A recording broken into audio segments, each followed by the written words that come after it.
Hello everyone, কেমন আছো সবাই? আশা করি খুবই ভালো আছো। আমিও আছি খুবই ভালো। তো আজকে তোমাদের জন্য আমি একটি কেকের ভিডিও নিয়ে এসেছি, যেটা আমার কাছে অর্ডার এসেছিল পরশুদিন।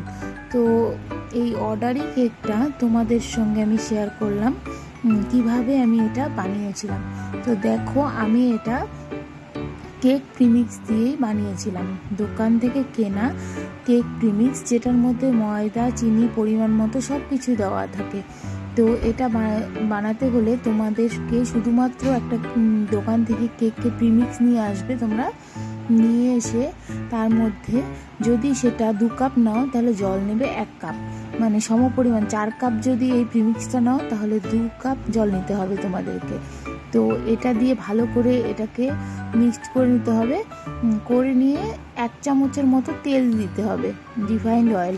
তো এটা আমি দিয়ে দিলাম, দিয়ে ঘোরাচ্ছি, খুবই ভালো করে মিক্সড করে নিতে হবে। তো মিক্সড করার পরে দেখো, আমার যখন এটার ব্যাটারটা রেডি হয়ে গেল, তার মধ্যে আমি গেলাম একটু মানে আমার মাইক্রোওভেনটা অন করে দিতে। তো মাইক্রোওভেনটা প্রিহিট না করলে তো কেক বানানো সম্ভব না। এইদিকে আমি কেক টিনের মধ্যে অল্প একটু অয়েল, রিফাইন্ড অয়েল লাগিয়ে নিলাম।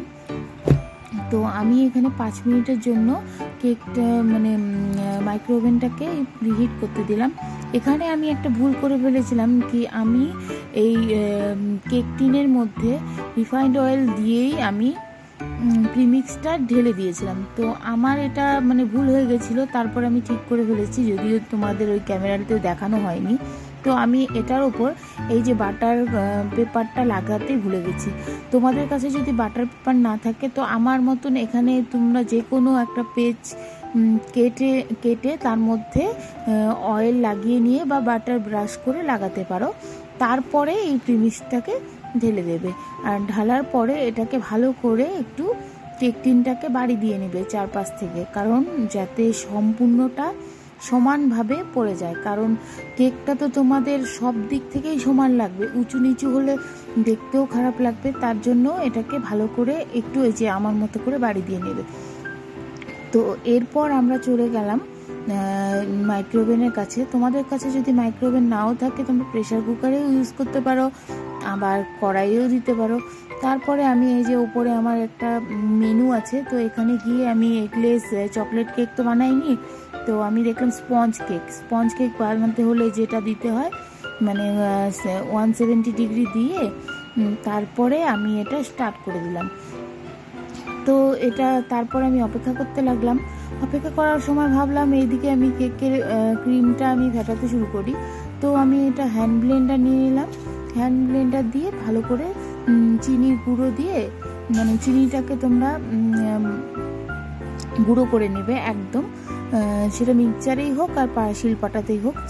তারপর এটাকে ভালো করে গুঁড়ো করে নিয়ে ক্রিমের সঙ্গে মিশিয়ে, কেকের ক্রিম যে পাওয়া যায়, আমি এখানে ডেলাইটের ক্রিম ব্যবহার করেছি, তো বাজার থেকে তোমরা সব দোকান থেকেই পাবে। তো এটা আমি ভালো করে মিক্সচার করে ব্লেন্ডার দিয়ে ব্লেন্ডিং করা শুরু করলাম। তো এটাতে আমি 1 চামচ মতো কেকের ভ্যানিলা এসেন্স দিয়ে দিয়েছিলাম। তারপরে আমি কেকটা বানানো স্টার্ট করলাম। আমি বের করা দেখাতে ভুলে গেছি, আমার কেক রেডি হয়ে গেছিলো এদিকে। তো আমি বের করা, কাটা এগুলো দেখাতে একদম মানে আমার যে ক্যামেরাটা অফ ছিল আমি বুঝতে পারিনি, তার জন্য আমি তোমাদেরকে ওটা দেখাতে পারলাম না। তার জন্য আমি খুবই দুঃখিত। এদিকে আমি 3টা লেয়ার করে নিলাম কেকটাকে। লেয়ার করার পরে প্রথম লেয়ার দিয়ে তার মধ্যে চিনি জলের মিশ্রণটা, যেটাকে বলে সুগার সিরাপ, সেটা দিয়ে আমি ভালো করে দিয়ে দেওয়ার পরে তার উপর ক্রিমটা দিয়ে দিলাম। তো এইভাবে 3টা লেয়ার হওয়ার পরে এই যে আমি সুগার সিরাপ দিয়ে দিচ্ছি, দেখতেই পাচ্ছ তোমরা। তো এরপরে সুগার সিরাপ দেওয়ার পরে আমি ক্রিমটা ভালো করে এটার মধ্যে লাগিয়ে দেবো। তো দেখো আমি কিভাবে ক্রিমটা লাগাচ্ছি এদিকে, খুবই ইজি ব্যাপার। তো যে কেউ তোমরা বাড়িতে কেক বানাতে মানে শিখতে পারো। তো আমি এখানে তো মানে বাড়িতেই শিখেছি, এটা আমার কারো কাছে শেখা নয়, আমি ইউটিউব দেখেই এই কেক বানানোটা শিখেছি। জানি না এখন কেমন মানে হওয়ার পরে তোমাদের কাছে কেমন লাগবে। তো আমি যথারীতি চেষ্টা করলাম যাতে তোমার মানে ভালো করতে পারি, আমার বেস্ট দিতে পারি। তো এই দেখো আমি কেকের সামন পিছন ভালো করে ক্রিমটা লাগিয়ে নিচ্ছি।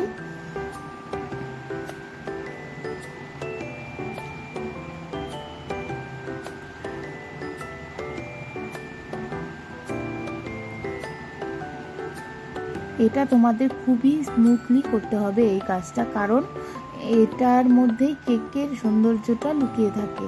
কারণ যে কেউ তোমার কাছে যখন কেক নেবে সে আগে কেকটা কিন্তু দেখে, টেস্টটা কিন্তু পরের ব্যাপার, কিন্তু কেকটা আগে মানে তোমাদের কাছে যদি তোমরা কেকটাকে ভালো করে লুকটা দিতে পারো কেকের, তো সবাই নিতে বাধ্য হবে। প্রথমে তো মানুষ দেখবেই, তারপরে তো খাওয়ার প্রশ্নটা। তো এরপরে দেখো আমার ভালো করে এটাকে ইসে করা হয়ে গেল, ক্রিম দেওয়া হয়ে গেল। এরপরে আমি কালার নিয়ে নিলাম পার্পল কালার। তো এটার সঙ্গে মিক্সড করে ক্রিমের সঙ্গে মিক্সড করে ভালো করে নিয়ে এটাকে এই যে পার্পল কালার বানিয়ে নিলাম। এরপরে আমি এটার মধ্যে ডিজাইন শুরু করে দেব। দেখো ভালো করে মিক্সচার করবে, কারণ কেকটা তো সাদা থাকে ক্রিমটা, তো ক্রিমটা সাদা থাকে সেই হিসাবে তোমার পার্পল রঙটাও সেইভাবেই মিশাতে হবে। দেখো তুমি যে কোনো কেকের শপেই এই ক্রিমগুলোও পেয়ে যাবে, তারপর প্রিমিক্সও পেয়ে যাবে, আর এই কালারগুলোও পেয়ে যাবে, যে কোনো কেকের দোকান থেকে তোমরা গেলেই বলতে দিয়ে দেবে। এই দেখো আমি এটা পাইপিং ব্যাগে ভরে নিচ্ছি, হয়তো তোমরা এটা মানে দেখাতে পারিনি সঠিকভাবে, তো আমি পাইপিং ব্যাগে সম্পূর্ণটা ভরে নিলাম। এইবার আমি কেকের ডিজাইন দেওয়া শুরু করব। তো এই কেকে আমি সিম্পলভাবেই ডিজাইনটা করেছিলাম, কারণ যে আমার কাস্টমার ছিল সে বলেছিল যে সিম্পলভাবে বানিয়ে দিলেই হবে, এটাতে কোনো অনেক ডিজাইনের দরকার নেই। তো আমি দেখো আমার বেস্ট দিতে চেষ্টা করেছিলাম কেকটায়, জানি না কেমন হলো, তোমরা অবশ্যই জানাবে আমাকে কমেন্ট বক্সে। তো সবাই স্কিপ না করে পুরো ভিডিওটা দেখো, তাহলেই বুঝতে পারবে যে কেক কীভাবে বাড়িতেই তোমরা খুব সুন্দরভাবে এটাকে করতে পারবে আর বিক্রিও করতে পারবে। তো আমিও ইউটিউবের মাধ্যমেই কেক বানানোটা শিখেছি। এটা খুব সুন্দর একটা প্ল্যাটফর্ম, যেখানে তুমি কিছু শিখতেও পারবে আবার শেখাতেও পারবে। তো আজকে আমি ভিডিওটা শেয়ার করলাম শুধুমাত্র যে তোমরা যদি আমার এই ভিডিওর সাহায্যে নিজেদের মানে কিছু একটা চেষ্টা করে সফল হতে পারো, তো আমিও সেই চেষ্টাই করলাম। দেখো কেমন লাগলো, তো কমেন্ট বক্সে অবশ্যই জানাবে কেকটা কেমন হলো।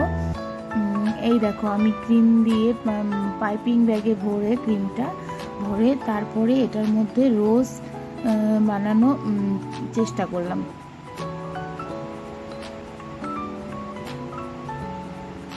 তো পাশে আমার যাও ছিল, তারপরে যে যার কেকটা মানে অর্ডারই যার কাছে ছিল, যার কাছে মানে যে কেকটা নিবে সেও দাঁড়িয়েছিল, তো বলছিল এইভাবে করে দিতে হবে ওইভাবে করে দিতে হবে। আমি আমার বেশ দিতেই চেষ্টা করেছি, জানি না তাদের কাছে কেমন লেগেছিল কেকটা। তো এই দেখো আমি পাইপিং ব্যাগে ভরে নিচ্ছি বাকিটা। তো ও বলল মানে নিচের দিকেও একটু ডিজাইন করে দিতে যাতে দেখতে ভালো লাগে, তো আমি সেই চেষ্টাই করেছি। দেখো লাস্ট কেমন লাগে মানে রেডি হওয়ার পরে কেকটা কেমন লাগে তোমরা খুব তাড়াতাড়ি দেখতে পারবে। ভিডিওটা স্কিপ না করে শেষ পর্যন্ত দেখো আমি কেক মানে বাড়িতে কেক কেমন করে বানাই। তো এখানে আমার একটু ভুল হয়ে গেছিলো, যার জন্য ওই যে মানে পাইপিং ব্যাগ থেকে একটু বের হয়ে গেছিলো, তার জন্য আমি মুছে নিলাম ঠিকঠাক প্লেটটা ভালো করে মুছে, তারপরেই ক্রিমটা দেওয়া শুরু করলাম।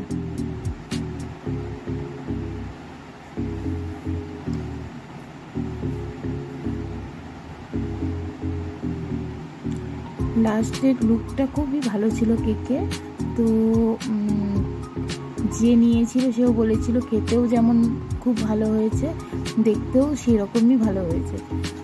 কারণ কাস্টমারের যদি পছন্দ হয় কার না ভালো লাগে বলো। তো তো এরপরে আমার কেকটা রেডি হওয়ার পরে আমি ভাবলাম যে আর কিছু হয়তো দিতে হবে কেকে। তো আমি এখানে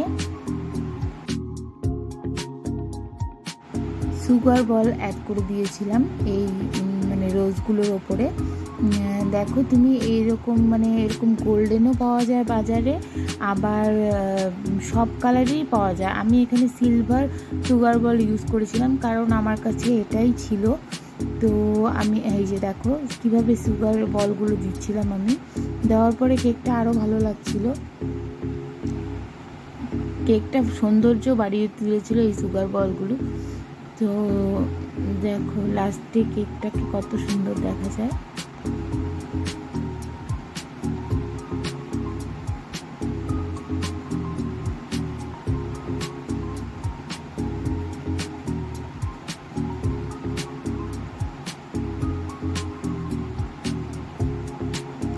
আসলে কেক বানাতে খুবই ধৈর্যের প্রয়োজন।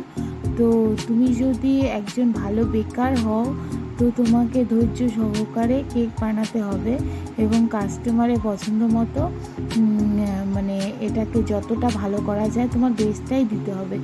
তো তুমি যদি কেক বানাতে ইচ্ছুক হও তো আমার এই ভিডিও দেখা মাত্রই তুমি ট্রাই করো।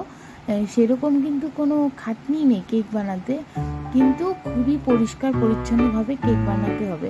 কারণ কাস্টমার কিন্তু দোকানেই কেক নিতে পারতো, কিন্তু বাড়িতে কেন বানাতে দেয়? কারণ পরিষ্কার একটা হাইজিনের ব্যাপার থাকে।